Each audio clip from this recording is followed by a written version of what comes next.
So Nehemiah chapter 8, no, it's a passage, or actually the division of the book of Nehemiah. No, building walls start from verse chapter 1 to chapter 7. No, that's the mission of Nehemiah, that to build the wall, and it was accomplished last time. No, makita po natin sa chapter 7. And in this chapter, no, chapter 8, after they build the wall, there is another concerns that Nehemiah saw and God saw to them that they need to work out. And that's why, no, God gave leaders for them to really strengthen, or will actually the division of this book after the reconstruction of the wall. There came a renewing of the worship. No, ni-renew po nila ang pag-worship nila sa Panginoon, because for how many years, no, because of what had happened to them, no, their worship was distracted, disturbed, or even the temple and even their time to gather together, no, hindi na po nila nagagawa yon dahil sa kanilang sitwasyon.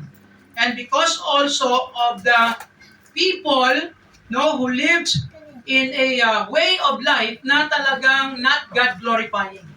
So that's why, no, in this chapter, no, we can see that they renew the worship, no, in the temple or with the people.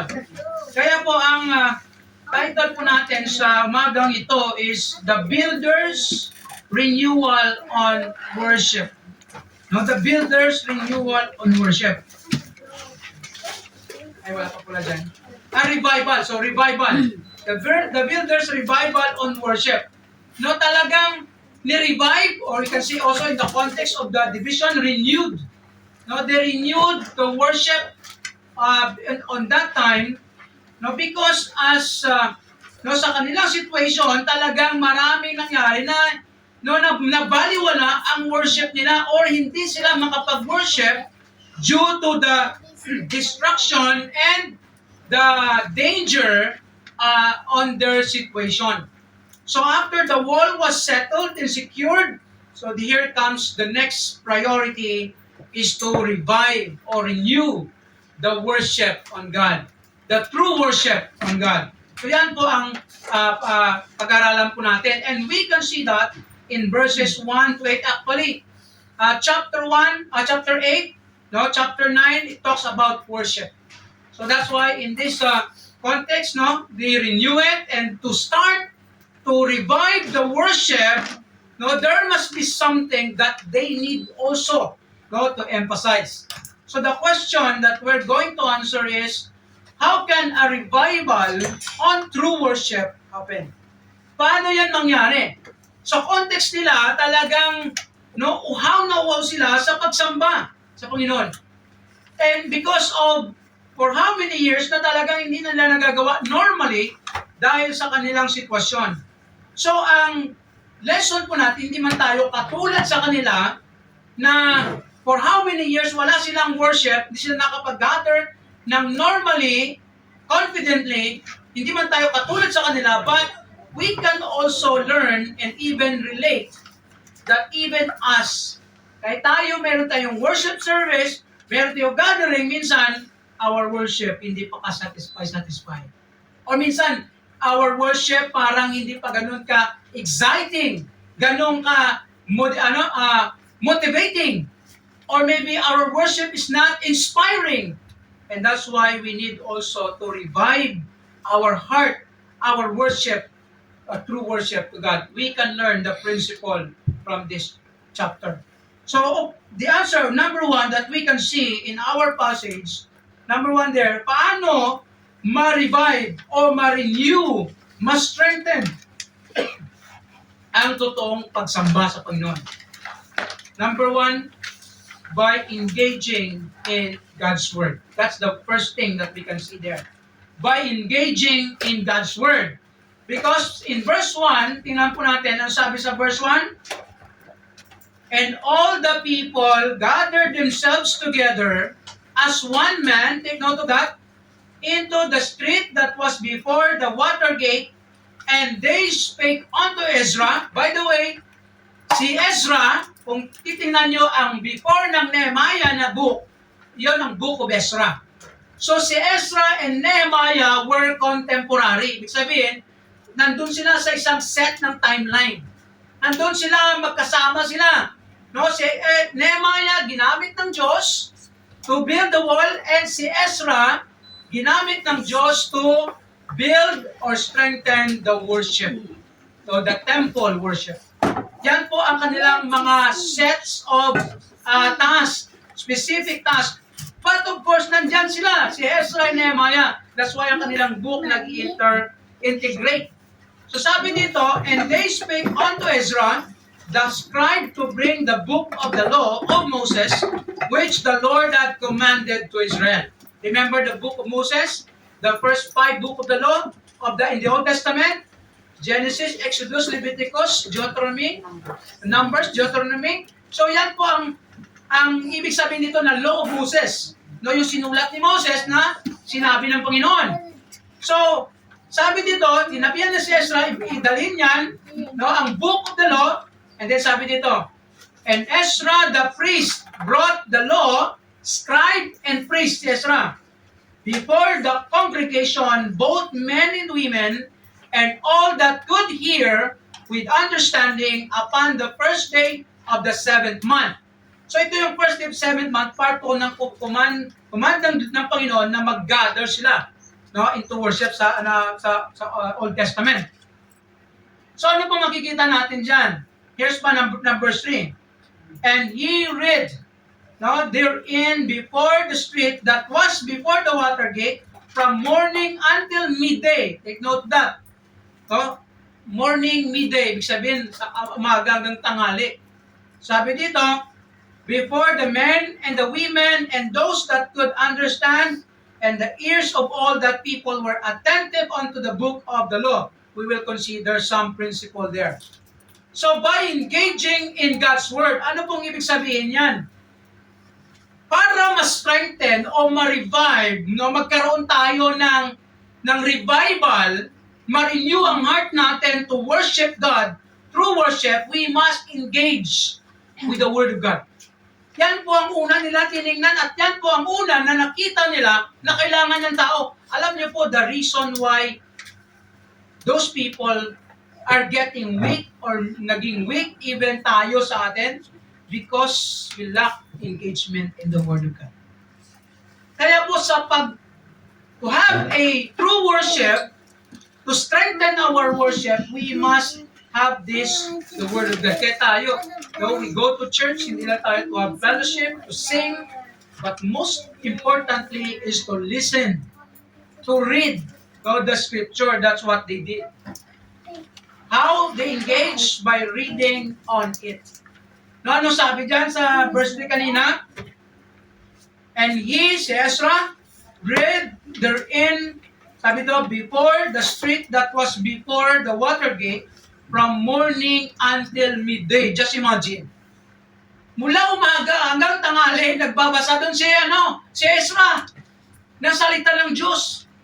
Sabi pa nga nila, kita mo, sila nga, pag nagbasa pa lang yun, pero actually may explanation po yan later on.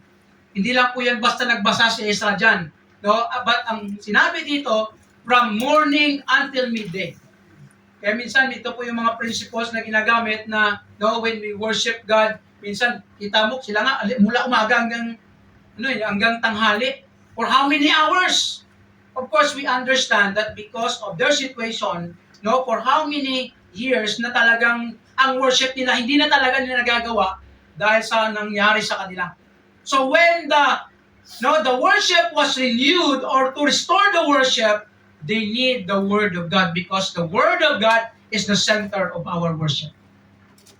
Ang sentro po natin as we worship in God, there's the Bible. Tama? Without this preaching and teaching of the Word, nothing worship, no worship will happen, especially in the corporate worship that we have. Although ang problema is ganito. Minsan may mga churches na ginagawa na lang very light ang scripture. Merong iba na dapat ito na lang. Parang alam mo, nililim. We are not saying na talagang mag-preach ka for how many hours. That's over naman po yun. Depende sa context. No, kasi context po nila, ilang years sila eh. So, dapat meron kang, sa context ka magbe-base kung ano ang time ninyo, ano ang hanggang saan ka lang. So, minsan kami na preacher, pag talagang, hindi namin namamalayan yung oras, alam niyo po ba? Pag nag-preach kami, akala namin, parang dali-dali lang naman yun. Parang ilang minuto lang yun, pero isang oras na pala. No, kaya minsan we need to be also aware of the time. So, ano po nangyari dito? No, he read the scripture, and then sabi dito, before the men and women and those that could understand. Ibig sabihin yun, yung mga men and women at also yung mga nakakaintindi na, no, sa Word of God during that time. So, not only by reading on it, but also by listening. So, Ezra, he reads with the people, and people listen and take note. Verse 4. No, number 1, they listen attentively, and I forgot to put first the verse 4. Sabi dito, verse 4, and Ezra, the scribe, kanina priest, scribe, stood upon pulpit of wood. Sabi pa ng ibang mga teacher o preacher, dito daw nag-start ang pulpit. No, ito sa Book of Ezra. No, may pulpit sila, kaya minsan ganito. By the way, no, we should not be dogmatic in many things in the Bible. Alam mo yun? May mga gestures in the Bible, may mga practices in the Bible na o ginawa sa Bible na hindi mo tayo maging judgmental. Anong judgmental? Na parang yung bagay na katulad yung mga gesture pag nag-pray, dapat nakatuwad. Ano sa Tagalog ba yun? Nakatuwad? Tama ba yun? Tuwad din yun. No, may mga prayer na ganun sa Bible eh. No, kailangan naka-face ka sa east, naka-ano ka sa window, nakatingala sa heaven, pwede rin nakayuko. Maraming ganun. Maraming gestures in the Bible na it's not about the gestures, and hindi po yan dapat maging dogmatic, dapat sundin mo talaga specifically, hindi ganun. It depends on the context ng mga bagay na yan. Katulad yung pulpit. No, minsan ang ibang, yung minsan over na rin minsan yung ang judgment na talaga pulpit yan, sacred yan, ganito, ganyan. Hindi naman ganun na talagang, ang tawag nitong word na dogmatic. No, legalist, no, that's another word. Yung legalist na mga tao na parang, holy yan, hindi ka pwedeng magganyan. Although we can say na that is ginagamit yan, pero we should not be legalistic. Katulad niya, may isang area, multi-purpose. Gusto mo gawin lang sa isang bagay na ganito lang, dapat ganito, ganyan. Hindi ganun. So, in this context, take note of this, pulpit of wood. Anong purpose ng pulpit during the time ni Ezra? Which they had made for the purpose. What's the purpose there? Actually, makikita yan sa succeeding verses. Para si Ezra makita. The purpose of the pulpit actually primarily is to the preacher or the teacher, elevated po yan eh. Para makita siya ng tao, and then when he speaks, people can hear. That's the purpose of the pulpit. That's the primary purpose when this pulpit made. Hindi parang gawing mong, banal yan, wag mong lagyan ng kuhan, ganyan, ganyan. Ito ganun. Kung gusto mo ng ganun, bahala ka sa buhay mo, pero it's not the exact purpose of the pulpit. The exact purpose of the pulpit so that people can see the one who speaks. No, especially pag mga congregation na marami, no, sa mga malalawak na lugar, kailangan elevated. Yan ang pinaka-purpose ng pulpit. Hindi para gawing mong Diyos ang pulpit. No, yung iba kasi ginagawa Diyos ang pulpit eh. Yung iba nga, grabe pa yung, hanggang nakasira yung pulpit eh. Sobrang ampas na ampas ng pulpit, yung mga ganong preacher. No? So that's why we need to be careful. The center of everything, it's not the pulpit, but the preaching. The message. Kaya yun po ang sabi dito, and beside him, take note of this, stood, note yung mga pangalan nito, Matithea, Shema, Anaya, and Euregia, and bahala na kayo dyan magbasa. Hindi man natin sila kilala. Basta may tumayo kasama doon kay Ezra. Tingnan mo, at sa left side and the right side, may mga sumama kay Ezra to stand. Sino po sila? They were most probably leaders and part of the leaders who stood behind or with Ezra during that time. Hindi ko na-search kung may babae dito at lalaki. Minsan controversial pa yan. Dapat tatayo, lalaki lang lahat. Ganyan-ganyan. Alam niyo, may mga principles and practices na it must be even, tawag nito, babae ka man o lalaki, you can stand, you can perform. But, be careful.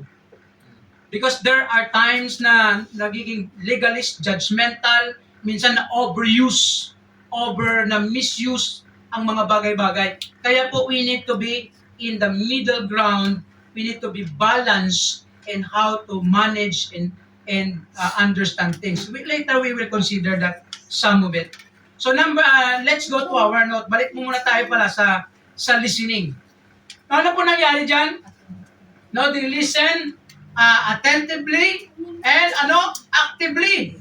Kaya meron po bang word dyan na kanina meron dyan attentive sa verse 3 yata. No, let us consider, sabi dito, sa note natin, true revival in worship, take note of this, happens when God's Word is the center of our attention every time we worship together. True revival of worship will happen if God's Word is the center of our attention. Every time you listen, every time you read the Word of God, that must be, our attention must be there. Especially, when we are coming to church, our focus and attention must be on the Word of God. Right. Not on the other things. Ano ba yan? You cannot have true worship. Alam minsan, di ba, ang advice po natin, just look unto Jesus. Although we need to also to be responsible, how we dress, how we do things, we perform our part, but we need also to be responsible to that. So kasi part din natin yan, as much possible, we need to avoid the distraction, the interruption of worship. Kaya pinag-usapan namin sa Sunday school, pag may mga nagpi-preach dito o nagpi-preach pa lang, start na yung worship, huwag na pumunta sa harap. O huwag na, sabi, siya natin na dito. Kung talagang hindi mo na mapigilan, punta ka na lang sa McDo. Malapit naman yung McDo eh. Kasi hindi po siya maganda na while we are preaching and teaching here, may dumadaan. Tapos siyempre, pag duman, anong isipin ng nandiyan sa likod? Ano ba yan? Bakit nangyari? Duman pa siya? Siyempre, wala na. Wala nang attention. So our focus must be on the Word, and as much as possible, we need to avoid those distractions. Kaya po, to have a worship. Therefore, let us, actually may us po dyan, may you dapat, let us be attentive and active in reading and listening to God's Word. There must be attention, attentiveness. Then, let's go to the second principle that we can learn. Number 2, to revive or to strengthen our true worship before God, we need to exalt God's Word. In their case, makita po natin by exalting God's Word. In verse 5, take note to verse 5, sabi dyan, and Ezra opened the book, take note of that, the book of the law of Moses in the sight of all people. Ito ni sinabi natin kanina, for the purpose, sabi nila, in the sight of the people, for he was above all the people. Take note of that. So yan ang purpose kanina, sa pulpit, para siya makita, na-elevate si Ezra. And when he opened it, here's the thing, all the people stood up. Ano pong ibig sabihin yan? Kailangan ba, pastor, pag nagbasa ng Bible, nakatayo? Kailangan ba ganun? Example, nagbabasa ka ng Bible, no? Dapat tumayo ka talaga. Actually, the context here is about gathering. Di ba? Gathering. Ibig sabihin, when he opened the book of the law, all the people understood and they have this, what we call reverence. They exalt the word of God. Because when they stood up, it speaks of their reverence to the word of God. When Ezra opened the book, the people automatically stood up.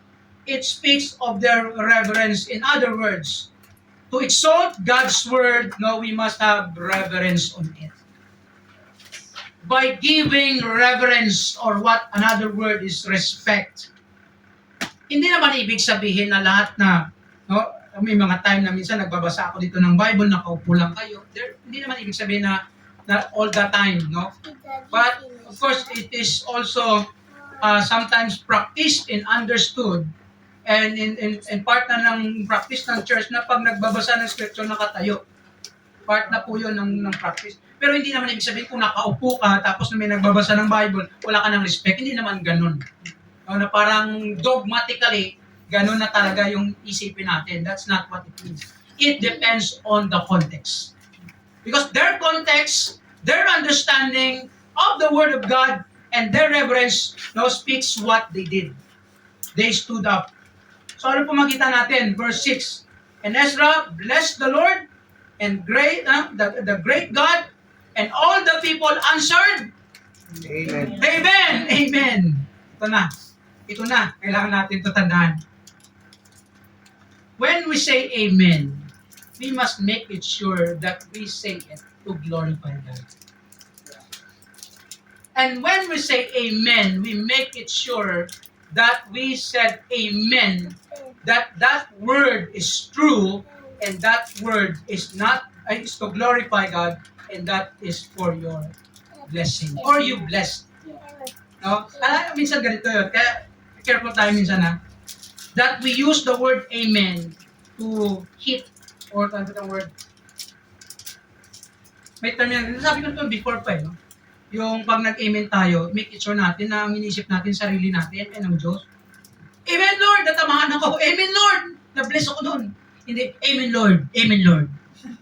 Hindi po ganun. Yeah. Because when you say Amen, but you are thinking other person, that is wrong. It's not acceptable before God. Yes. Make it sure that when you say Amen, it's for you and to God. No, there's no other involved in your mind. You need to glorify God because you are blessed with this word and with the message. It is your personal blessing, not to others. Kaya po, yan po lagi, sinabi ko rin last time sa atin, kasi minsan alam nyo nami-misuse ang word na Amen. Especially sa mga church, Amen! Amen! Praise the Lord! May mga ganun na nami-misuse, na-abuse, nami-misunderstand ang ibig sabihin ng Amen. Ang Amen, let it be, so be it, glory to God. No, you accept the truth and you glorify God on that word or message. That is the meaning or the purpose of saying Amen. Especially when Ezra read and opened the Word of God and he glorified God. Ano sabi ng tao? Amen. Amen. And then that's why in second principle that we can learn there is not only by exalting God's Word, by giving reverence on it, and by glorifying God on it. No, glorify natin ang Diyos sa Word, sa Bible, sa mga truths that we have heard, that it may be strike us, or rebuke us, or encourage us, or strengthen us. That is the purpose of Amen, to glorify God. And that's why we need to be aware. And every time we gather and we worship God, make it sure that our exaltation is God and His Word, not anything else. Even kami na mga preacher, as we preach, we must to proclaim God, exalt God, His Word, not ourselves. Kasi may mga, minsan, as much possible, i-do away ang mga illustrations and examples na alam mo yun, mga bagay na nagagawa natin, no, ng mga kabutihan. Minsan ganun ang problema eh. No, na minsan ang mga illustrations, yung mga examples sa mga messages is about what you do and what you did.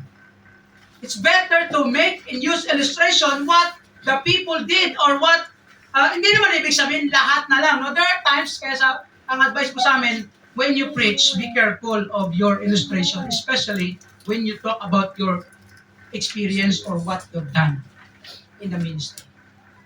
Delikado po yun. Merong isang pastor dating sa isang gathering ng mga men, mga pastors, talagang nag-preach. Grabe ako, nag-preach na ako, siguro mga naligtas ko, mga ilang bus na. Grabe, naligtas mo? Ikaw ba naligtas?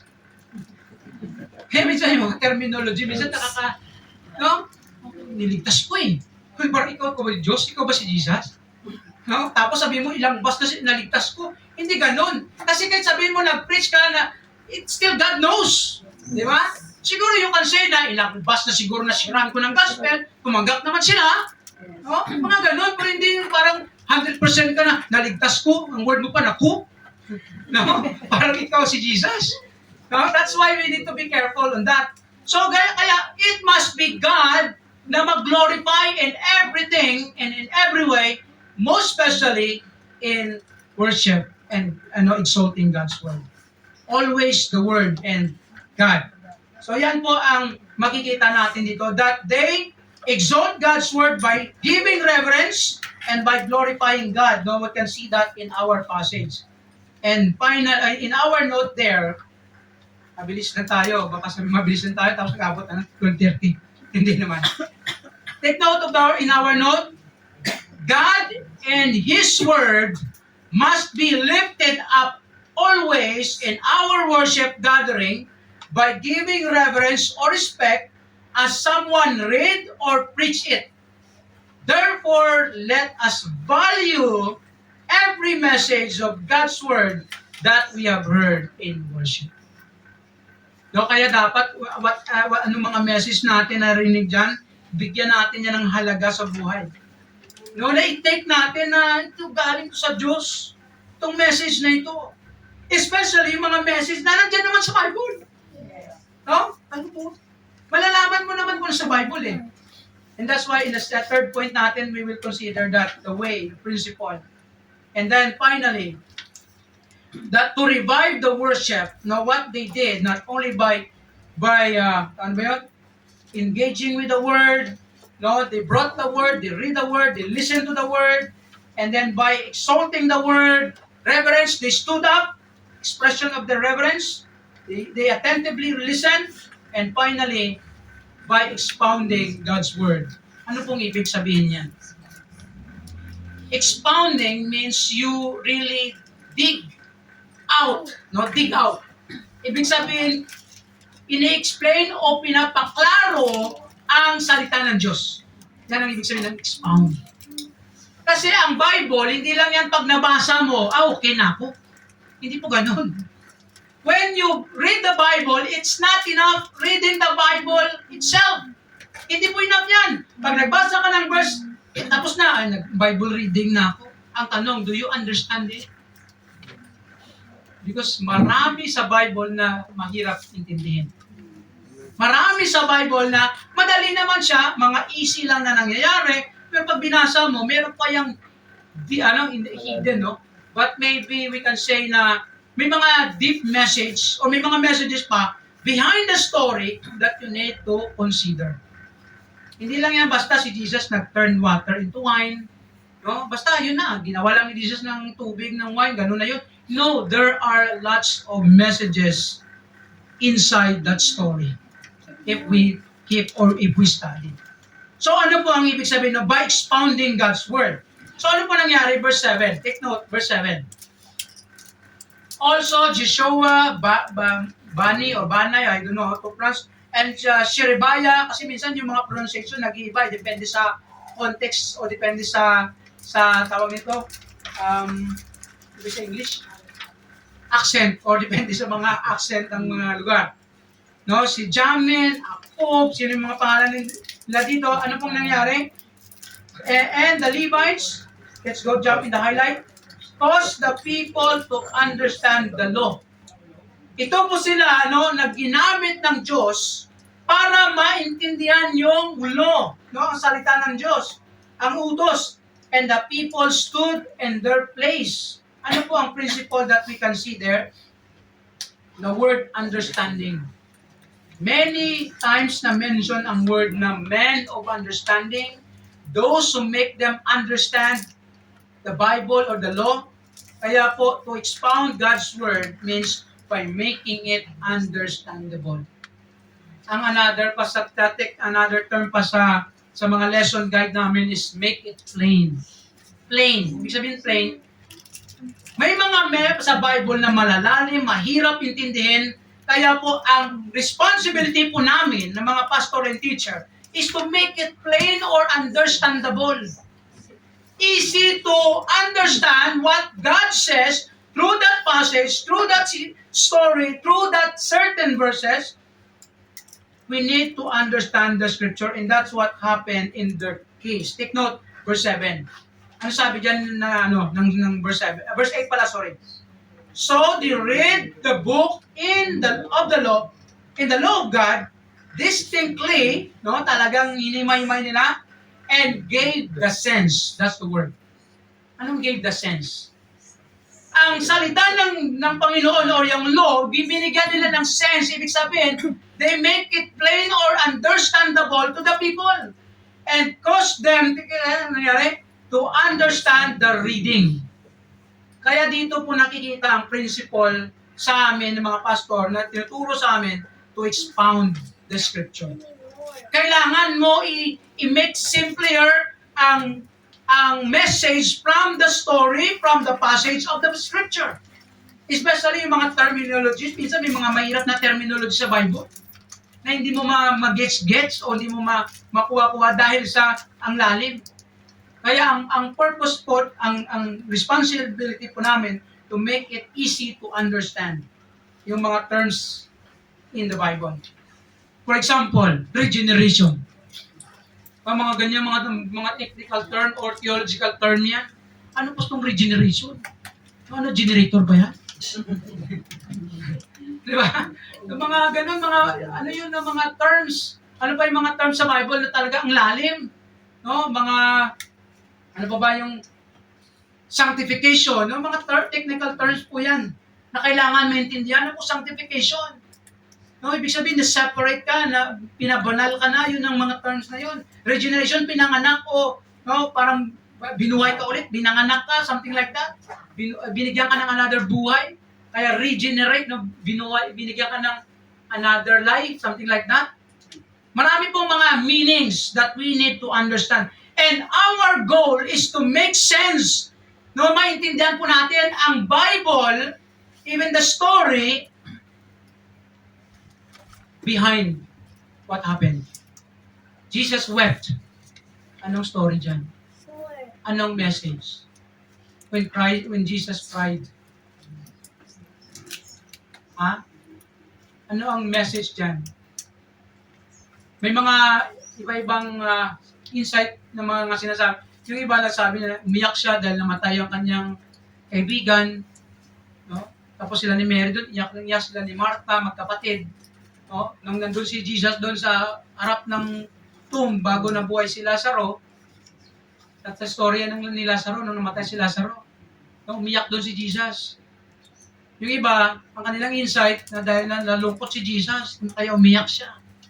Meron namang ibang insight, kaya umiyak si Jesus kasi yung mga tao na nandun na maka-witness na buhayin sa Lazaro, hindi pa rin maniniwala sa kanya. So ano ang message? It can be both. It can be, kasi si Jesus alam niya naman kung anong mangyayari. But the message there is Jesus was so concerned and he loves Lazaro, he loves Mary and Martha na kapatid ni Lazaro, and he is so concerned to the people. Even as a human, he felt to be sad and he cried. That's what we can learn from that. And Jesus can relate to everything that we have experience in this world. Pag umiyak ka, sige lang si Jesus umiyak din. Part po ng buhay yan. No? So, yan po mga makikita po natin to make it simple na maintindihan po natin. Take note, sinabi dito sa Acts chapter 18, no, verse 26. Ito si Apollos na nag-preach siya during that time. Grabe na siya na preacher, but when Priscilla and Aquila nakita na narinig nila, no, very tawag nito, passionate in his preaching and message, but sabi doon, ang alam niya lang is the baptism of John. No? Ang alam niya lang kay Jesus. Kaya nangyari, nung narinig siya ni Priscilla and Aquila, sabi dito, had heard, they took him unto them and expounded unto him the way of God more perfectly. Ayan ang ibig sabihin ng expound. Pinapaklarify o dinagdagan ang kanyang understanding about Jesus para mas lalo pa siyang magamit sa kanyang ministry or calling ng Panginoon sa kanya. The same in our Christian life. The more you understand the message, the more you can worship God. Tama? If you are blessed with the message because you understood it and you are, nagiging personal sa iyo yung message, the more you can worship God. And you will be excited. Ano naman matutunan ko mamaya? Or next time? And that's the purpose, and that's also the effect of understanding the Word of God. And not only that, take note the next, by making it applicable. By making it applicable. Kasi alam niyo po ba, pwede ka lang magbasa, pwede naintindihan mo yung Bible ang sinabi dyan, pero hindi mo alam kung paano gawin. Paano i-apply. Kaya po sa amin ng mga preachers, ito po ang responsibility po namin. That when we preach the Word of God, there must be application, practical, relevant application. Anong ibig sabihin ng relevant application? Lahat na dapat yung message na tinuturo o sinasabi o pinipreach namin sa mga tao, dapat merong practical, related application sa present life. Kasi marami po sa Bible na ang luma-luma o ang dami ng parang Old Testament, mga ganyan. So mahirap po siya gawan o hanapan o mahirap siya i-relate sa contemporary world natin ngayon. Kaya isa sa mga guidelines po sa amin as a preacher, kailangan alamin mo kung ano ginagawa nila noon at paano mo siya i-relate sa present ngayon. Relevant application. Paano mo i-apply ang si David? Diba? Anong ginawa ni David? Yung nakipaglaban siya kay Goliath. No, si David as young man, maliit siya according to the story, and then Goliath was a giant. Nakipaglaban siya doon. Ano ginamit niya? Wala siyang armas. Ano lang? Slingshot. Paano mo ma-relate yan sa buhay mo? Paano mo i-connect ang buhay ni David, ang pakipaglaban niya sa kay Goliath sa buhay mo? Paano mo i-relate sarili mo? Paano mo i-connect ang sarili mo dyan? Makipaglaban ka din. Kahit gaano kalaki at kabigat problema. Paano mo gawin yun? Sundin mo si David. Ano ginawa ni David? Nag-pray muna siya. He fight for God. He choose to rely and depend on God, not wearing the armor that the king gave him. Because hindi niya man kaya, kasi hindi man siya maliit siya, malaki yung mga armor, mabigat. So sabi niya, ito na lang sa akin. I will use what God gave me. The skill of using the slingshot. Ayun ang armas niya.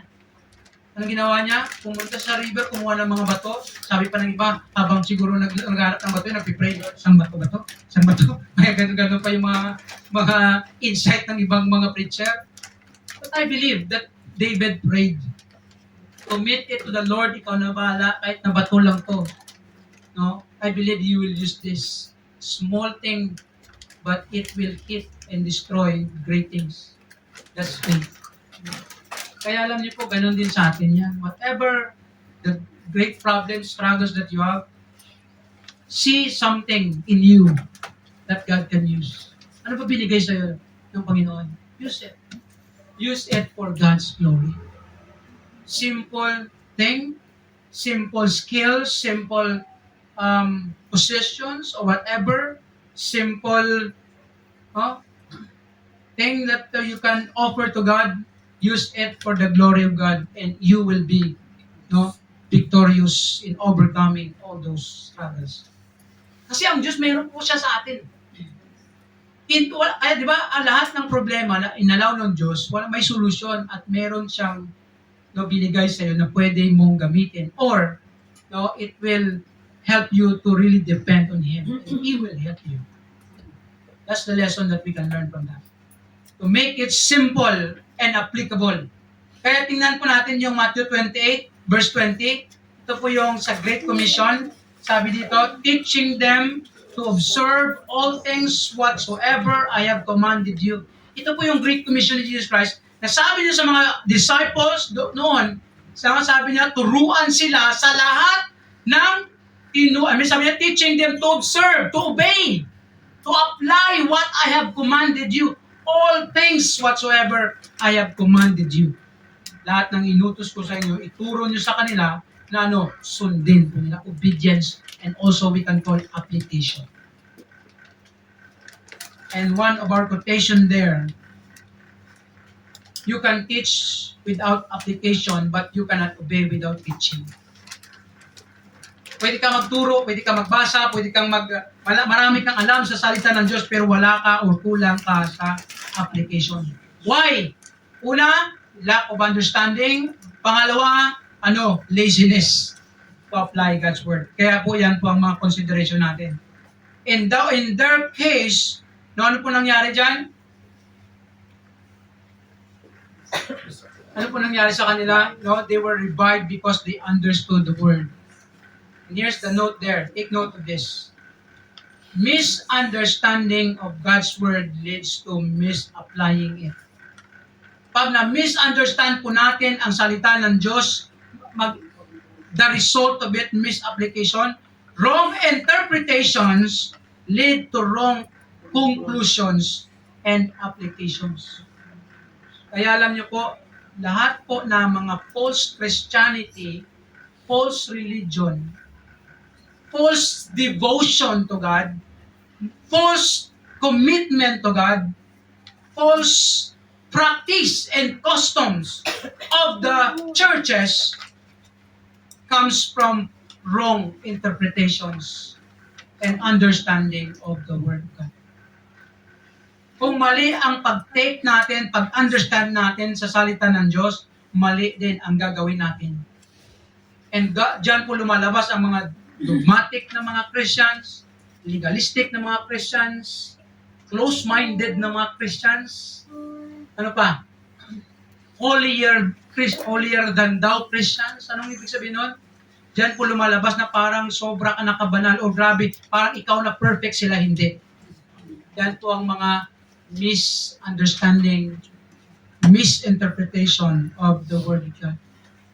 And that's why as Christian, it is our responsibility or it is our duty to discover the true meaning and message of the Word of God so that we could dedicate ourselves in applying it sa buhay po natin.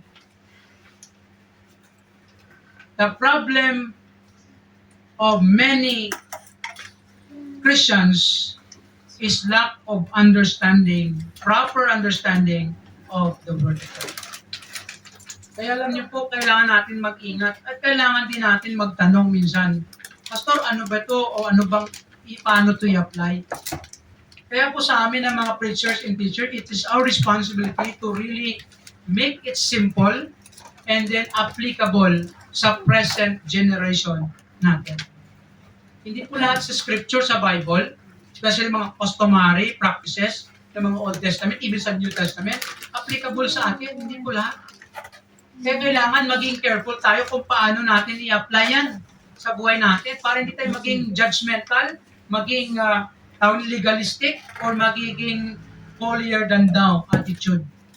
Ibig sabihin, No, na parang ikaw ang perfect, sila hindi. Ikaw na yung mapapalangit, sila mapaimpyerno. Hindi, mga ganong mga attitude. No, kaya ikaw na yung mature, sila hindi. Hindi po ganon. We must learn to understand the scripture and how to apply it sa buhay natin. So that we can be strengthened in our worship. Kaya alam niyo po, ng mga sa preaching natin dito, alam niyo po, it's not exciting the preaching, the worship pala. Pag yung pastor dyan, nakakaantok. Yung pastor dyan, nagpipreach lang ng mga theology, mga terms dyan, tapos wala ng mga application. Hindi po yan worth. No? It is not exciting. Kasi yung iba, problema naman, yung iba, puro na lang gusto na lang deep theology, deep terms, pero wala namang ginawa. Alam niyo po ang danger, pag marami kang alam. Pag maraming alam, di man ibig sabihin pag marami kang alam, mali. Ang danger sa mga, gusto lang matuto, gusto lang ng mga, alam mo yun, ng mga deep something in the Bible, yun ang mga kulang sa practice or application. Especially mga tao, may makipag-debate, makipag-argue, lahat na lang ng mga, kung ano mang kanilang buhay, especially sa Bible, yun ang mga kulang at saka wala masyadong ginagawa. Nagkukos lang ng problema sa church. Kaya mas maganda pa minsan yung little by little studying the Word, then you apply it in your life. Hindi yung isang sagaran na tadiretso tapos wala naman. Kaya as Christians, our responsibility and duty is to apply the Word that we have learned. So what is the application for us now? For us to have this revival worship or strengthen our worship, we need to value the Word of God, give reverence on it, be attentive, be active in listening and studying on it, and desire to apply the Word of God sa buhay natin. So anong application natin dito? Every time we listen, every time we read the Bible, see it, make it sure that you hear God, you understand the message, and you know how to apply it. There are lots of things in the Bible, easy to understand, easy to apply, and there are also lots in the Bible that is hard. And we need guidance and guidelines. And we are here to do that. And I hope that this message will be a part of our life. Here's that reflection question natin. How is our take and treatment on the Word of God? How do we take the Word of God? How do we treat this? How is our understanding and learning of the Word of God? Kamusta yung mga natutunan at ano pang mga inaaral natin sa Bible? Are we reading the Bible? Privately? Personally? Do we read? And also sometimes we need to be careful in the Word. Especially yung mga, ay nasabi ko na ito last time sa inyo. Isa dito sa mga awareness natin ng mga Christians. That when we have our devotion or meditation or even the Bible, we need to be careful how we use it. Kasi minsan ang problema sa generation po natin ng mga Christians, minsan ang Bible nagagamit sa personal natin na motive, personal na goal, personal na purpose, na ginagamit yung Bible in a negative way by maybe exposing it or especially yung social media, sinabi ko na rin ito before pa, mag-ingat po tayo in posting verses in the Bible. Sometimes we post verses, quotation, truths that we have learned na hindi ganun katama ang motive. Minsan may pinaparinggan ka pala sa iba dyan, mga away mo maybe, mga kasamaan mo ng loob, tapos post ka ng Bible, ganito. Diba? Minsan hindi po maganda, nakaka-create pa yan ng more problems. So kung nakapag-meditate po tayo, na-touch tayo, make it sure if we will post the truths in the social media, whatever way, make it sure that your heart is pure and clean, na wala kang other motive. And make it sure that you don't have unreconciled conflict in the other people. Because when you keep posting verses in the social media, tapos may mga unreconciled ka ng mga relationship with others, it will cause more frictions or grievances, whatever. Nagkadagdag lang yan sa problema.